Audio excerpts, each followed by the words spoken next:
Hello बेटा। तो अब हम लोग आज बात कर रहे हैं अपने अगले टॉपिक पर, इलेक्ट्रिक फील्ड पर। आज की हमारी जो क्लास होगी वो इलेक्ट्रिक फील्ड के ऊपर होगी।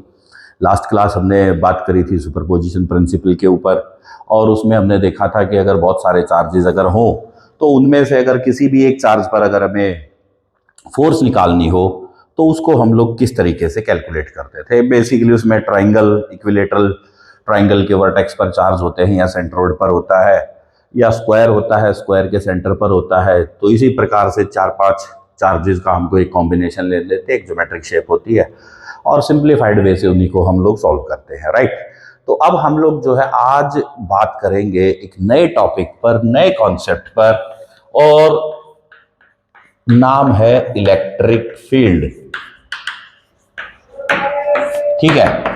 इलेक्ट्रिक फील्ड जो है वो एक बहुत ही इंपॉर्टेंट टॉपिक है, और माइकल फैराडे ने इसके बारे में बात की थी और इस टॉपिक के ऊपर जो है डिस्कशन करा था। अब सबसे पहले हम लोग देखते हैं कि ये फील्ड और इलेक्ट्रिक है क्या। देखो, फील्ड का मतलब आप रीजन समझ लीजिए, हिंदी में इसको हम लोग क्षेत्र बोल सकते हैं। इलेक्ट्रिक तो आपको पता ही है, रिलेटेड विद चार्ज, और दूसरा इसका क्या मीनिंग हो सकता है, इलेक्ट्रीफाइड, यानी कि हिंदी में इसको बोलते हैं विद्युतीय। ठीक है, विद्युतीय क्षेत्र। तो इलेक्ट्रिक फील्ड क्या है, ये हमारा एक बहुत ही इंपॉर्टेंट कॉन्सेप्ट है। और बेसिकली अगर मैं आपको कहूं तो कूलम्स लॉ का जो हमारा एप्लीकेशन है वो फोर्स के लिए है। मैग्नीट्यूड हम उससे निकाल सकते हैं, लेकिन हमारे पास इलेक्ट्रिक फील्ड भी एक ऐसा कॉन्सेप्ट है जिससे कि हम लोग फोर्स निकालते हैं। और ये जो हमारा टॉपिक है इलेक्ट्रिक फील्ड, इसको हमारे को स्टडी करना बहुत इंपॉर्टेंट है, क्योंकि इसी से हम लोग इलेक्ट्रिक एनर्जी के बारे में हम स्टडी कर पाते हैं, इसी से हम इलेक्ट्रिक पोटेंशियल के बारे में स्टडी कर पाते हैं, और इसी कॉन्सेप्ट को जानने के बाद हम इलेक्ट्रिक फ्लक्स के बारे में बात कर पाते हैं। और जब हमारे को इलेक्ट्रिक फील्ड का पता हो तो हम एक डिवाइस होता है कैपेसिटर, और उस कैपेसिटर के अंदर किस तरीके से इलेक्ट्रिकल एनर्जी स्टोर होती है या फिर किस तरीके से उसमें चार्ज स्टोर होता है, वो भी हम लोग इलेक्ट्रिक फील्ड की हेल्प से स्टडी करते हैं। और इंटरेस्टिंग बात अगर मैं आपको बताऊं तो इलेक्ट्रिक फील्ड ही हमारा रीजन होता है जिसकी वजह से वायर में से इलेक्ट्रिक करंट फ्लो होता है। ठीक है, तो ये एक बहुत बड़ा कॉन्सेप्ट है, और मैं ये कहूं कि ये एक फंडामेंटल कॉन्सेप्ट है। ठीक है, आधार है ये हमारी इलेक्ट्रोमैग्नेटिज्म का। और इस इलेक्ट्रोमैग्नेटिज्म में इलेक्ट्रिक फील्ड के बगैर हम इमेजिन भी नहीं कर सकते कि हम इलेक्ट्रोमैग्नेटिज्म को स्टडी भी कर पाएंगे, इम्पॉसिबल है। ठीक है, तो अब सवाल उठता है कि ये इलेक्ट्रिक फील्ड होता क्या है, कैसे इसको कैलकुलेट करते हैं, क्या इसका मीनिंग है, और क्या इसकी यूनिट है, और क्या इसका डायमेंशन फॉर्मूला है, किस तरीके की ये क्वांटिटी है, वेक्टर क्वांटिटी है, स्केलर क्वांटिटी है, किस तरीके से हम इसको रिप्रेजेंट करेंगे, इसका रिप्रेजेंट करने का तरीका क्या होता है। फील्ड लाइन फोर्सेस, हमने एक वर्ड बहुत सुनते हैं, वो फील्ड लाइन फोर्स कैसे होती है, पॉजिटिव चार्ज किस तरीके से बिहेव करेगा इसमें, नेगेटिव चार्ज किस तरीके से बिहेव करेगा, और फिर उसके बाद में हम लोग ये देखेंगे कि वो जो फील्ड लाइन है उनकी क्या प्रॉपर्टीज होती है, और यही सारा हम लोग जो है आज डिस्कशन करने वाले हैं। ठीक है, तो बात अब हम लोग शुरू करते हैं अपने टॉपिक की, और बड़ा इंपॉर्टेंट टॉपिक है इलेक्ट्रिक फील्ड। तो समझते हैं ये क्या होता है। देखो, इलेक्ट्रिक फील्ड होता है द रीजन और स्पेस अराउंड ए चार्ज, एक चार्ज के चारों तरफ का एक स्पेस है या रीजन है विद इन विच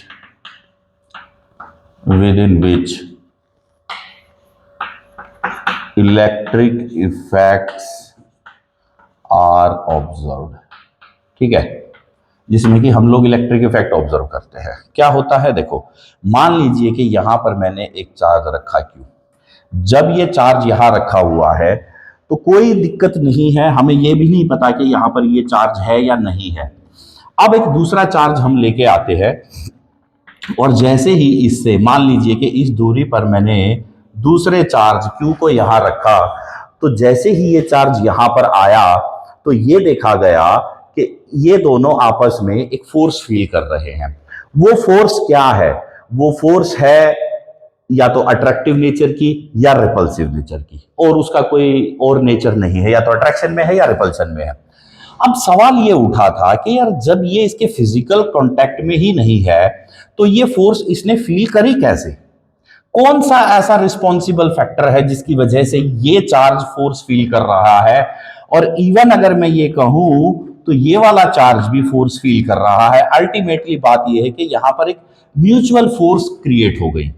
वो उस फोर्स का क्या कारण हो सकता है, किस वजह से वो क्रिएट हुई? क्योंकि कोई फिजिकल टच नहीं है। अब जैसे मान लीजिए आप एक बॉडी है, दूसरी है, आप इसको ऐसे धका रहे हो, समझ में आता है कि यार हाँ ये फिजिकल इसके ऊपर फोर्स लग रही है, बट यहां पर एक बॉडी रखी, यहां बॉडी रखी, उन दोनों के बीच में एक स्टैंडर्ड गैप है, और उस गैप के होते हुए भी वो आपस में अगर फोर्स फील कर रही है, तो इसका मतलब ये जो रीजन है, ये जो खाली जगह हमारे को दिखाई दे रही है, इसमें कुछ ना कुछ तो एग्जिस्ट कर रहा है, कोई ना कोई तो क्वांटिटी है यहां पर जो जिस वजह से वो इफेक्ट क्रिएट कर रहा है। उस क्वांटिटी को हमें क्वांटिफाई करने की जरूरत पड़ी और हमने उसका नाम रख दिया इलेक्ट्रिक फील्ड। ठीक है, तो बेसिकली तो क्या है कि इसका जो कॉन्सेप्ट है, जैसा मैंने आपको बताया कि ये कॉन्सेप्ट दिया था फैराडे ने।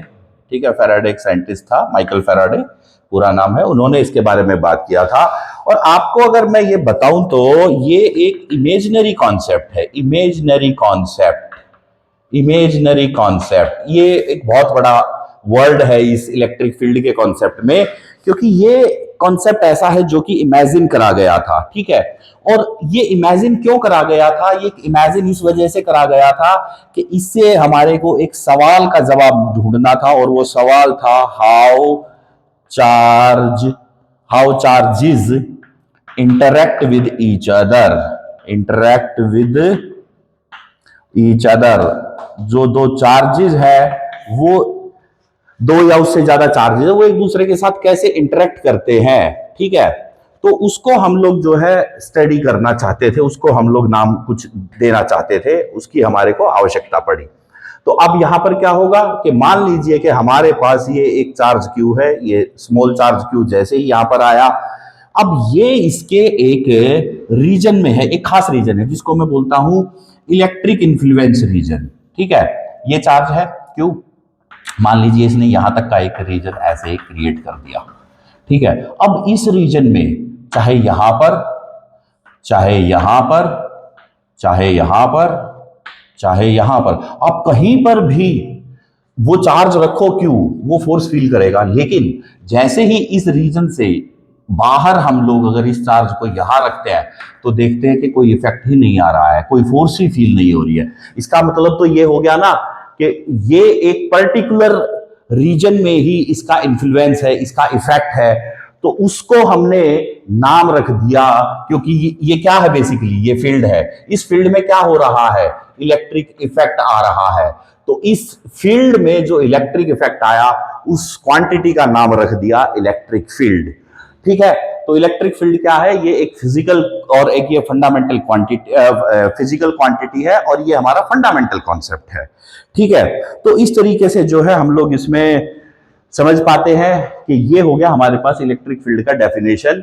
यानी कि इलेक्ट्रिक फील्ड को अगर हमें डिफाइन करना पड़े तो कैसे बोलेंगे, तो द रीजन और space around a charge within which electric effects are observed, यानी कि वो क्षेत्र एक चार्ज के आसपास का जिसमें कि इलेक्ट्रिक इफेक्ट हमारे को देखने को मिले, और जो इलेक्ट्रिक इफेक्ट होते हैं वो इलेक्ट्रिक फोर्स के टर्म्स में हमारे को यहाँ पर देखने को मिलते हैं।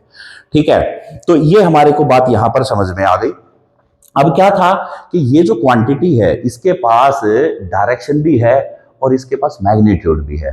तो ऐसी क्वांटिटी जिसके पास दोनों ही बात हो, दोनों ही कंडीशंस वो जस्टिफाई करे, जिसमें कि वो डायरेक्शन भी डिफाइन करे और वो मैग्नीट्यूड को भी लेके चले, तो उस क्वांटिटी का नाम हम लोग वेक्टर रखते हैं। तो इलेक्ट्रिक फील्ड जो है वो कैसी क्वांटिटी है, ये एक वेक्टर क्वांटिटी है, it is a vector quantity.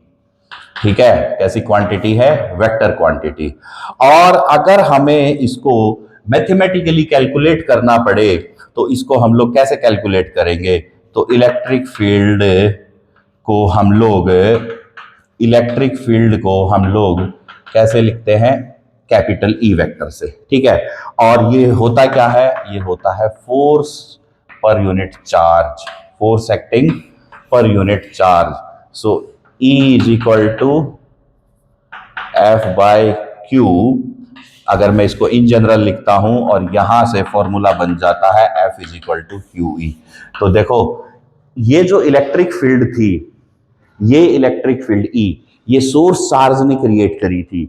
ये जो Q था, ये Q जिसको कि हम टेस्ट चार्ज का नाम देते हैं, इस टेस्ट चार्ज ने इस इलेक्ट्रिक फील्ड को डिटेक्ट किया था। ये फॉर्मूला जो है बहुत मीनिंगफुल फॉर्मूला है। आप इस फॉर्मूले को ये ना समझें कि ये एक छोटी मोटी कहानी है, जी नहीं, बिल्कुल भी नहीं। This field is created by source charge. इसको किसने क्रिएट करा? सोर्स चार्ज ने, सोर्स चार्ज। ओके, और ये जो Q है इसने डिटेक्ट करा, इसने डिटेक्ट करा। कैसे डिटेक्ट करा? By experiencing force, by experiencing force. इसने इसको डिटेक्ट करा फोर्स एक्सपीरियंस करने के बाद। तो हमारे को समझ में आ गया कि अब वो जो इसने फोर्स एक्सपीरियंस करी है उसकी वैल्यू कितनी होगी? उसकी वैल्यू होगी जितना ये चार्ज है और जितनी वहां इलेक्ट्रिक फील्ड है, दोनों का मल्टीपल जो है वो हमारे को इलेक्ट्रिक फील्ड के बारे में बता देगा। ठीक है, और अगर यहां से भी हम देखें तो इलेक्ट्रिक फील्ड का फॉर्मूला है फोर्स बाय चार्ज। तो अब अगर यहां से देखें तो फोर्स की यूनिट होती है न्यूटन और ये होता है कूलम। तो इसका जो SI यूनिट है वो होती है न्यूटन पर कूलम। यानी कि एक कूलम चार्ज के ऊपर कितने न्यूटन का फोर्स लगा उसका नाम है, वो क्वांटिटी हमारी बन गई न्यूटन पर कूलम। उसका नाम हमने रख दिया SI unit. Newton per coulomb is our SI unit. ठीक है, तो ये हमारे को समझ में आ गया कि किस तरीके से हम लोग जो है इसको स्टडी कर सकते हैं और किस तरीके से इसको जो है हम लोग ध्यान में रख सकते हैं। ठीक है, अब क्वेश्चन तो ये है कि ये इमेजिनरी कॉन्सेप्ट है। देखो, इमेजिनरी का मतलब क्या होता है? जिसको इमेजिन किया गया, जिसको माना गया कि हाँ ऐसा कुछ है। तो अगर उसको इमेजिन किया गया और उसको फिर हमने ध्यान में रखा, तो अब सवाल उठता है कि इसको रिप्रेजेंट कैसे करेंगे। ठीक है, तो देखो, इलेक्ट्रिक फील्ड जो है ना, इसको रिप्रेजेंट करते हैं इलेक्ट्रिक फील्ड लाइन से। किससे रिप्रेजेंट करते हैं? Electric field lines. इसकी हेल्प से हम लोग जो है इसको रिप्रेजेंट करते हैं। और जो इलेक्ट्रिक फील्ड लाइन है उनकी कुछ जो है प्रॉपर्टीज होती हैं, खासियत होती है उनकी। और वो प्रॉपर्टीज क्या क्या हो सकती है हमारी? देखिएगा, सबसे बड़ी बात क्या है कि भाई मान लीजिए कि हमारे पास कोई एक पॉजिटिव चार्ज है। तो जो पॉजिटिव चार्ज है इससे जो फील्ड लाइन है वो कैसी होती है?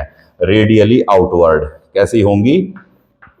रेडियली आउटवर्ड, इस तरीके से। ठीक है, सो इस तरीके का नेचर होगा पॉजिटिव चार्ज से। और अगर हमारा चार्ज नेगेटिव है तो फील्ड लाइन कैसी होंगी? अंदर की तरफ, ऐसे होगा। ये इस तरीके से हम लोग जो है इसको रिप्रेजेंट कर पाएंगे। ठीक है, इस तरीके से हम लोग जो है इसको रिप्रेजेंट कर पाएंगे। ये हमारे पास पॉजिटिव चार्ज है और ये हमारे पास नेगेटिव चार्ज है इलेक्ट्रिक फील्ड लाइंस के लिए। ठीक है, अब अगर मान लीजिए कि दो चार्ज इकट्ठे रख दिए जाए, एक पॉजिटिव का और एक नेगेटिव का। ठीक है, तो यहां पर मान लीजिए पॉजिटिव चार्ज है और यहां मान लीजिए नेगेटिव चार्ज है, दो इकट्ठे चार्ज आ गए। अब फील्ड लाइन किस तरीके से अपने आप को जो है मॉडिफाई कर लेंगी? तो अपने आप को मॉडिफाई करने के लिए अब फील्ड लाइन किधर से जाएगी? पॉजिटिव से स्टार्ट होंगी और नेगेटिव पर चली जाएंगी, इस प्रकार से। ठीक है, इस प्रकार से हमारी फील्ड लाइन चली जाएंगी। डायरेक्शन होगी पॉजिटिव से नेगेटिव की तरफ। ठीक है, ये हमारा रीजन हो जाएगा यूं करके। ठीक है, इसको हम लोग यूं दिखा सकते हैं, ये और इधर और से। ठीक है, तो ये हमारा बन गया पॉजिटिव और नेगेटिव की वजह से इलेक्ट्रिक फील्ड लाइंस। किस तरीके से अपने आप को इन्होंने मॉडिफाई किया? देखो, है तो ये रेडियली इनवर्ड और रेडियली आउटवर्ड होता है, बट यहां पर क्या होता है? ये यहां पर क्या होता है कि ये अपने आप को मॉडिफाई कर लेते हैं। अब अगर मान लीजिए दो सेम चार्ज ले आए हम लोग, ठीक है, दो सेम चार्ज ले आए, ये पॉजिटिव है और ये पॉजिटिव है। अब क्या होगा, रिपल्शन होगा। तो रिपल्शन होगा तो क्या होगा, अब ये जो फील्ड लाइन पहले इस प्रकार की थी, अब ये क्या होंगी, ये फिर से मॉडिफाई हो जाएंगी। पहले तो ये पॉजिटिव से नेगेटिव जा रही थी, अब ये दूर की तरफ आ जाएंगी, इधर आ जाएंगी इस प्रकार से, यानी कि ये अपने आप को इस प्रकार से मॉडिफाई कर लेती है, ये ऐसे, ये इनका मॉडिफिकेशन हो जाएगा। ठीक है, तो हमारे को बात समझ में आ गई कि पॉजिटिव चार्ज अगर सेम पोलैरिटी के चार्ज है वो किस तरीके से फील्ड को मॉडिफाई कर लेते हैं, वो इस तरीके से कर लेते हैं। ठीक है ना। अब अगर मान लीजिए कि हमारे पास कोई एक और दूसरी कॉन्फ़िगरेशन रखते हैं हम लोग, कैसे रखेंगे कि लेट एंड सपोज कि ये एक ऐसा ही वायर है और इसके ऊपर पॉजिटिव चार्ज है, ठीक है, ये पॉजिटिव चार्ज और यहां पर मैंने रख दिया एक -q चार्ज, ठीक है, नेगेटिव चार्ज रख दिया। अब फील्ड लाइन कैसे जाएंगी, अब फील्ड लाइन जो है ये सारी की सारी फील्ड लाइन इस तरफ इस प्रकार से अपने आप को मॉडिफाई कर लेंगी। कहां से जाएंगी, पॉजिटिव से नेगेटिव की तरफ, इस प्रकार से ये इस प्रकार से जो है अपने आप को ये फील्ड लाइन जो है मॉडिफाई कर लेंगी। ठीक है, तो जैसा जैसा हमारा चार्ज होगा, जिस तरीके का हमारा चार्ज होगा, ठीक है, उसी प्रकार से हमारी फील्ड लाइन जो है वो एक दूसरे को मॉडिफाई करती हुई चली जाती है। ठीक है, ये हर बात हमारे को क्लियर हो गई है कि इलेक्ट्रिक फील्ड को हम इलेक्ट्रिक फील्ड लाइन से रिप्रेजेंट करते हैं। उनका नेचर कैसा होता है, पॉजिटिव से नेगेटिव की तरफ। ठीक है, पॉजिटिव से रेडियल आउटवर्ड, नेगेटिव में रेडियल इनवर्ड, और अगर उसके अलावा कोई चार्ज कॉन्फ़िगरेशन है तो वो जो फील्ड लाइंस है वो अपने आप को मॉडिफाई कर लेती है। ये हमारे को क्लियर पता लग गया। अब इसके बाद में अगले वाले उसमें अगर हम बात करें तो अब बात करते हैं कि ये जो इलेक्ट्रिक फील्ड लाइन है इनका नेचर कैसा होता है, कि किस प्रकार का इनका जो है व्यवहार रहता है, या उनको हम लोग बोलेंगे कि कैरेक्टरिस्टिक्स ऑफ फील्ड लाइन। ठीक है, तो अब इसके कुछ एक पॉइंट्स होते हैं। देखो, पहली बात तो क्या होगी कि ये जो फील्ड लाइन है ये स्टार्ट होंगी पॉजिटिव से और टर्मिनेट होंगी ये नेगेटिव के ऊपर। कहां टर्मिनेट होंगी, नेगेटिव चार्ज पर।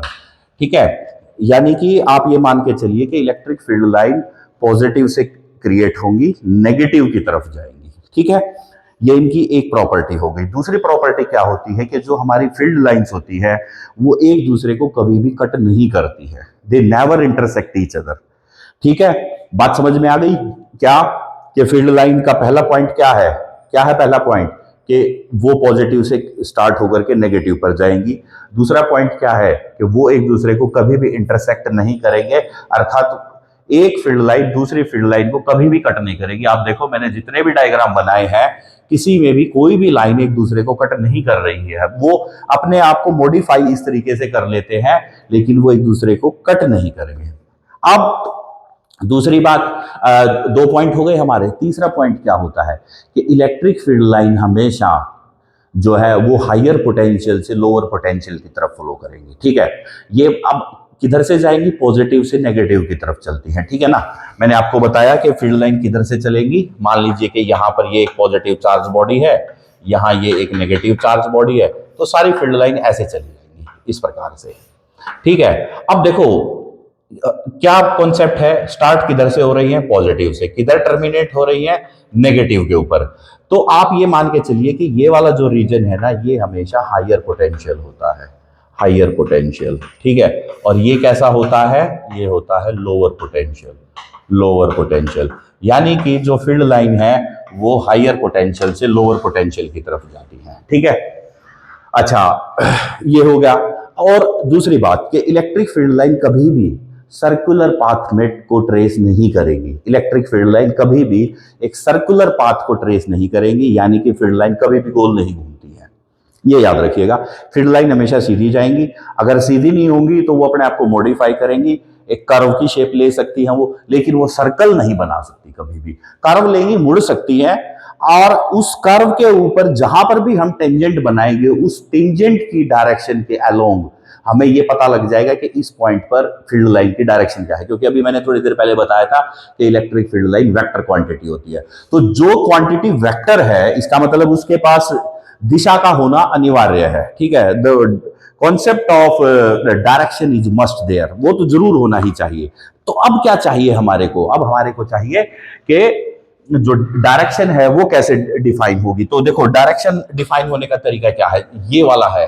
अब देखो यहां पर अगर आप इस पॉइंट पर इस कर्व पर टेंजेंट बना दोगे ये, तो यहां से फील्ड लाइन ऐसे जा रही थी, अब यहां से ऐसे आ रही थी। यानी कि अगर मैं ये बात मान के चलूं, ये प्लस है और ये माइनस है और ये फील्ड लाइन ऐसे आई है, तो इसके हर पॉइंट की डायरेक्शन अलग आएगी।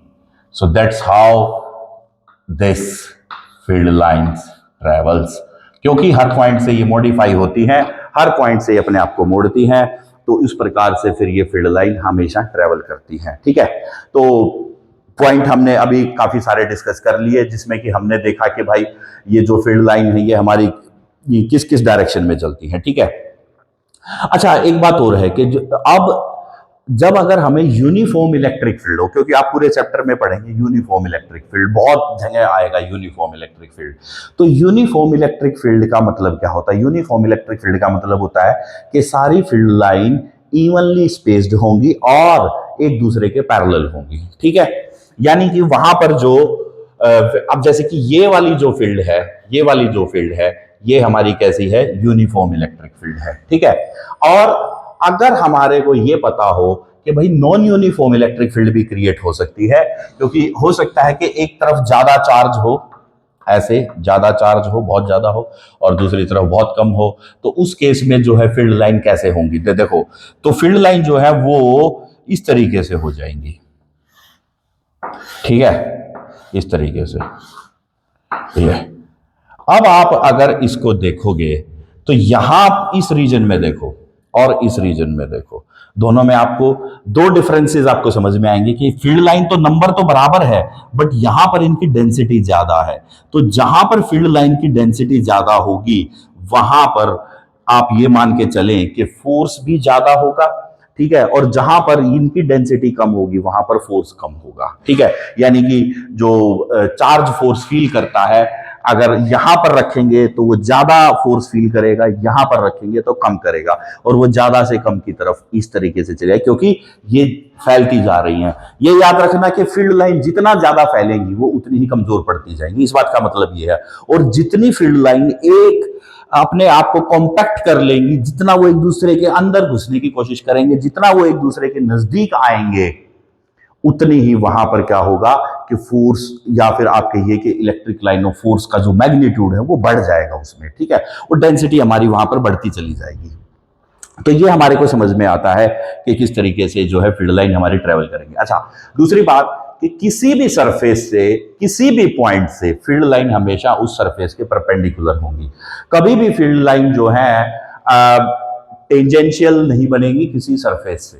ठीक है, हमेशा उस सरफेस के परपेंडिकुलर बनेगी। ये पॉइंट आप अपने दिमाग में याद रखना।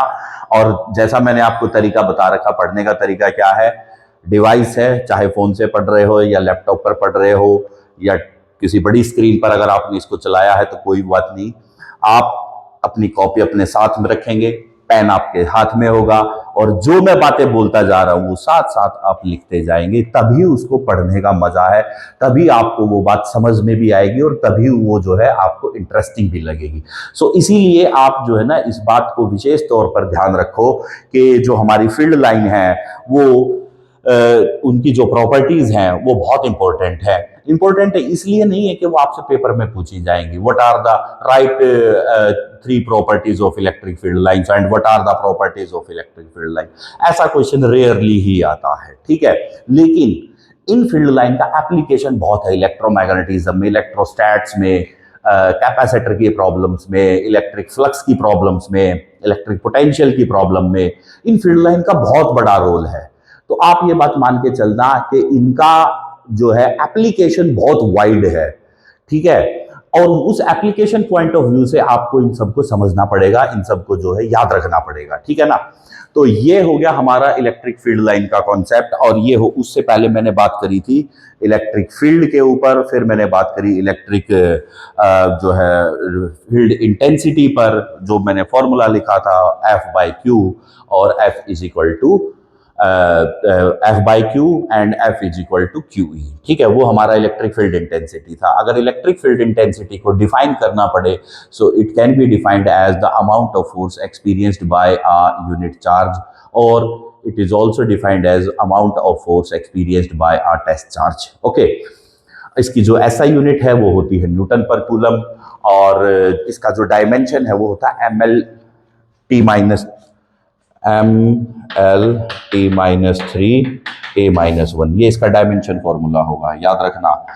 डायमेंशन फॉर्मूला क्या होगा? MLT-3A-1। SI यूनिट क्या होगी? Newton per coulomb. कैसी क्वांटिटी है? वेक्टर। ये 3-4 बातें आपको, और फॉर्मूला क्या होगा? F/Q। ये बातें आपको विशेष तौर पर याद रखनी है। 4 बातें ये हैं, और 4 आपके जो मेन पॉइंट्स थे वो वही थे जो मैंने आपको थोड़ी देर पहले बोले थे। जो फील्ड लाइन की प्रॉपर्टीज है कि भाई इलेक्ट्रिक फील्ड इंटेंसिटी को हम लोग किससे रिप्रेजेंट करते हैं? इलेक्ट्रिक फील्ड लाइन से। एक बात याद रखना कि जो ये फील्ड लाइन का कॉन्सेप्ट है ये बहुत इंपॉर्टेंट है, जैसा मैंने आपको बताया, और इलेक्ट्रिक फील्ड लाइंस की जो प्रॉपर्टी है, जो कैरेक्टरिस्टिक्स है, वो भी बड़ी इंपॉर्टेंट है। अब बात करते हैं कि फिजिकल सिग्निफिकेंस क्या होता है इलेक्ट्रिक फील्ड का, राइट? तो देखो बच्चों, इलेक्ट्रिक फील्ड का जो फिजिकल सिग्निफिकेंस है वो बहुत वास्ट है। देखो, सबसे पहली बात तो आपको इससे 2 बातें मेन हमारे को पता लगती है। एक तो ये कि चार्ज के ऊपर फोर्स कितना लग रहा है, पहला। दूसरा, फोर्स किस तरफ लग रहा है। अगर मैं इलेक्ट्रिक फील्ड का फिजिकल सिग्निफिकेंस पे बात करूं तो 2 बातें पता लगी। How much the force is experienced by the charge when placed in the field, and in which direction it is experiencing that force.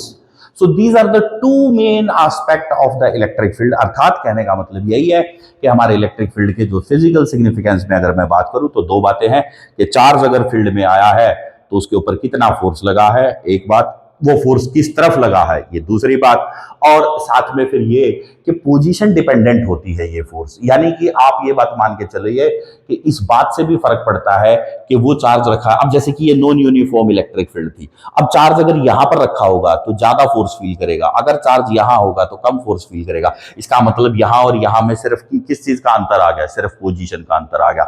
So it is also a position dependent factor. Okay, तो ये हमारे को समझ में आ गया कि हाँ जी, ये पोजीशन पर डिपेंड करता है। अब मैं आपके साथ में एक डेरिवेशन को सोल्व करते हैं, बहुत ही बेसिक डेरिवेशन है। ठीक है, ये हमारा इलेक्ट्रिक फील्ड का जो हमारा मेन कॉन्सेप्ट है उसको हमने अभी डिस्कस किया, और अब मैं आप लोगों के साथ बात करूंगा कि भाई इलेक्ट्रिक फील्ड जो है वो कैसे है। तो अब देखते हैं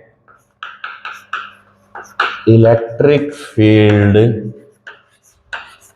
due two point charge. Okay, एक पॉइंट चार्ज के द्वारा इलेक्ट्रिक फील्ड कितनी क्रिएट होगी। तो देखो बच्चों, सबसे पहले आप एक सोर्स चार्ज क्यू लेंगे। ठीक है, उस सोर्स चार्ज की फील्ड में इसको हमने रखा सोर्स चार्ज। ओके, इसकी फील्ड में हम एक टेस्ट चार्ज क्यू नॉट लेके आएंगे, ये लेके आएंगे टेस्ट चार्ज क्यू नॉट। ठीक है, और इन दोनों के बीच की जो दूरी है वो लेट्स सपोज आर है। ठीक है, क्लियर? यहां पर ये है चार्ज, और भाई यहां पर है ये वाला चार्ज। ओके, ये दोनों चार्ज हमारे क्लियर हो गए। तो अब इसको देखो, consider source charge Q, let a test charge Q naught is placed in field of source charge। मान लीजिए कि वो उसकी फील्ड में रखा है। तो as per the coulomb law में अनुसार, कूलम लॉ के अनुसार यहां पर कितनी फोर्स डेवलप हो जाएगी? फोर्स हो जाएगी Q naught by R square. कितनी फोर्स होगी? Q naught by R square. ठीक है, सिर्फ मैग्नीट्यूड पर बात कर रहा हूं मैं, तो इसलिए मैं वेक्टर को नहीं मेंशन करता मैं। अब as according to definition electric field होता है फोर्स पर यूनिट चार्ज। तो अगर मैं इलेक्ट्रिक फील्ड की बात करूं तो फोर्स का फॉर्मूला था Q naught by R square into 1/Q0, ये हो गया, Q0 से Q0 कट जाएगा, तो इलेक्ट्रिक फील्ड का फॉर्मूला हो गया KQ/R², जिसको कि हम लोग लिख सकते हैं 1/4πε0 Q/R²। ठीक है, अब देखो इसमें मैं आपको एक फिजिकली एक बहुत इंटरेस्टिंग बात बताऊंगा बेटा। अब आप लोग जो है, ये तो बहुत बेसिक है, आपके एनसीईआरटी में हर किताब में यही बात लिखी हुई है, लेकिन जो मेरे वीडियो से, जो आपको इस वीडियो से कुछ अलग पता लगने वाला है, वो अब यहां से स्टार्ट होगा और उसको बड़े ध्यान से समझना। देखो पहली बात तो ये है कि इलेक्ट्रिक फील्ड जो है वो inversely proportional to square of distance है। ठीक है, यानी कि स्क्वायर ऑफ डिस्टेंस पर ये इनवर्सली प्रोपोर्शनल है। दूसरी बात, इलेक्ट्रिक फील्ड प्रोपोर्शनल है मैग्नीट्यूड ऑफ सोर्स चार्ज, यानी कि चार्ज का मैग्नीट्यूड जितना ज्यादा होगा, इलेक्ट्रिक फील्ड का मैग्नीट्यूड उतना ही ज्यादा होगा। ये बात आपको पता लग गई। अब इलेक्ट्रिक फील्ड एक चार्ज के द्वारा किस तरीके की होगी उसको समझते हैं। देखो इस फॉर्मूले को ना बड़े ध्यान से एनालिसिस करो। पहली बात तो जब आप पढ़ रहे हो तो इसको आप क्या करेंगे, एक बार पॉज करेंगे और पूरी डेरिवेशन को अपनी नोटबुक में लिखेंगे। ठीक है बेटा, लिख लिया आपने, मैं ये मानता हूं कि आपने पॉज करके देख लिया है। अब मैं आगे का अपना डिस्कशन कर रहा हूं। अब बात को समझना क्या है, फॉर्मूला है 1/4πε0 Q/R²। ठीक है, इसको अगर मैं इस प्रकार से अगर लिख दूं 1/ε0 × Q/4πR²। ठीक है, अब देखो ये तो है 1/ε0, तो क्या है ये 1/ε0 क्या है, ये तो मीडियम प्रॉपर्टी है, ये तो मीडियम को डिफाइन कर रहा है। सो मीडियम जैसा होगा ε0 आ गया। Q/4πR², Q चार्ज है, इसका जिक्र हमने यहां कर लिया। अब ये मामला है 4πR²। अब देखो इसका मतलब ये है कि जो इलेक्ट्रिक फील्ड लाइंस है वो 4πR², ये किस चीज का फॉर्मूला होता है, कौन सा सरफेस एरिया होता है, स्फीयर का सरफेस एरिया होता है कि नहीं होता है।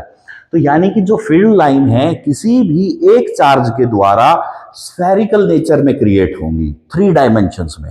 ठीक है, और वो 4πR² में। अब आप मान के चलो कि एक आपके पास बॉल है, उस बॉल के ऊपर आपने इस प्रकार से क्या कर दिया कि आपने उसके ऊपर ऑल पिन लगा दी, ऑल पिन। ठीक है, अब वो ऑल पिन आप देखोगे कि अगर जो बॉल का साइज है वो बढ़ जाएगा। क्यों? क्योंकि जैसे ही सरफेस से आप डिस्टेंस को बढ़ाओगे तो वो डिस्टेंस बढ़ने से क्या होगा, सरफेस बढ़ेगा। क्यों बढ़ेगा? क्योंकि आर की वैल्यू बढ़ रही है। अल्टीमेटली बात यही है कि सोर्स चार्ज से जितनी दूरी पर आप जाते जाओगे उतनी ही दूरी पर इलेक्ट्रिक फील्ड का जो मैग्नीट्यूड है वो कम होता जाएगा। और किस फैक्टर से कम होगा? 4πR² से। 1/R² तो है ही, लेकिन है किसमें? वो है 4πR²। So this is the ultimate analysis of this factor कि इलेक्ट्रिक फील्ड लाइन 4πR² के फैक्टर से चेंज होती है, यानी कि स्फेरिकल नेचर में हमारी जो है फील्ड लाइन वो क्रिएट होती है एक पॉइंट चार्ज के द्वारा। यानी कि ये जो चार्ज था ना, सोर्स चार्ज, इस सोर्स चार्ज ने जो इलेक्ट्रिक फील्ड लाइंस क्रिएट करी है वो कैसी करी है? वो स्फेरिकल नेचर में। यानी कि आप ये मान के चलो कि ये अगर एक चार्ज है तो इससे जो फील्ड लाइन है वो किधर जाएंगी? वो स्फीयर की फॉर्म में ऐसे जाएंगी, ऐसे, इस तरीके से। ठीक है, यानी कि ये मतलब होता है 4πR² का। आप देखो कितना इंटरेस्टिंग फैक्टर आपके सामने आ गया। ठीक है, अब देखो चार्ज से जितना आपने आर बढ़ाया फील्ड लाइन उतनी ही बढ़ती चली गई और उतनी ही कमजोर पड़ती चली गई। क्यों? क्योंकि फैलती चली गई। किसकी? उस शेप में, स्फीयर की शेप में। ये मैं स्फीयर को डिनोट कर रहा हूं, इस बात का ध्यान रखना। इसीलिए ये 1/4πε0 Q/R² होता है, जिसको हम लोग KQ/R²। देखो इलेक्ट्रिक फील्ड को रटना तो बहुत आसान है, फॉर्मूला है बेटा, कोई बहुत बड़ी बात नहीं है। 2 ही फॉर्मूले होते हैं, एक होता है F = QE और दूसरा E का फॉर्मूला ये है, क्या है? KQ/R²। और K की वैल्यू हम डायरेक्ट लिख दें 9 × 10⁻⁹ multiply Q multiply R square, ये हो गया E। So this is E, this is force, these are the value. But physically क्या है? फिजिकली 4 पाई आर स्क्वायर है, ये बात अपने दिमाग में बैठा लेना। तो आई होप कि आपको मेरी बात समझ में आई होगी। इससे ज्यादा अभी के लिए हम लोग डिस्कस नहीं कर रहे हैं। अगले वीडियो में मैं आपके साथ डिस्कस करूंगा electric field by various other objects, जैसे कि एक चार्ज रिंग है, अगर कोई दूसरी कोई बॉडी है उससे इलेक्ट्रिक फील्ड कैसे होगी, किस फैक्टर से इलेक्ट्रिक फील्ड चेंज होगी। फिर हम लोग बात करेंगे डाइपोल क्या होता है, फिर हम लोग बात करेंगे कि इलेक्ट्रिक डाइपोल जो है वो किस तरीके से इलेक्ट्रिक फील्ड क्रिएट करता है। और फिर हम लोग ये भी देखेंगे कि एक डाइपोल को अगर हम लोग इलेक्ट्रिक फील्ड में रख दें तो वो कैसा बिहेव करेगा। ठीक है, हमने देखा कि अगर इलेक्ट्रिक फील्ड में हम एक चार्ज को रखते हैं तो सिर्फ फोर्स फील होती है, लेकिन जब एक डाइपोल को यूनिफॉर्म फील्ड में रखेंगे तो क्या बिहेवियर होगा, अगली वीडियो में इन सब के बारे में बात होगी। और जब डाइपोल नॉन यूनिफॉर्म फील्ड में होगा तो उसका क्या बिहेवियर होगा। तो अगली वीडियो भी हमारी बहुत इंपॉर्टेंट और बहुत इंटरेस्टिंग होने वाली है, जरूर से देखना। ठीक है, और अभी के लिए इतना ही। आई होप कि आपको मेरी बात समझ आ गई होगी। कहीं भी कोई भी डाउट है तो आप कमेंट सेक्शन में जाकर के लिख सकते हैं बेटा, बता सकते हैं कि हमें इस टॉपिक में ये डाउट रहा, तो मैं आपके डाउट को क्लियर करने की पूरी कोशिश करूंगा। ठीक है, और इसी को जो है, देखो आप लोग जो भी ऑनलाइन पढ़ रहे तो प्लीज इसको एक एज ए टाइम पास की तरह मत डील करना। इसको ऐसे मत, हाँ बस आ गया वीडियो सामने हमने देख लिया, नहीं। सिंसियरिटी से पढ़ोगे, यकीन मानना कि आपको मैं फिजिक्स के हर पार्ट का एक फिजिकल सिग्निफिकेंस और उसका फिजिकल एस्पेक्ट में जरूर लेके चलूंगा।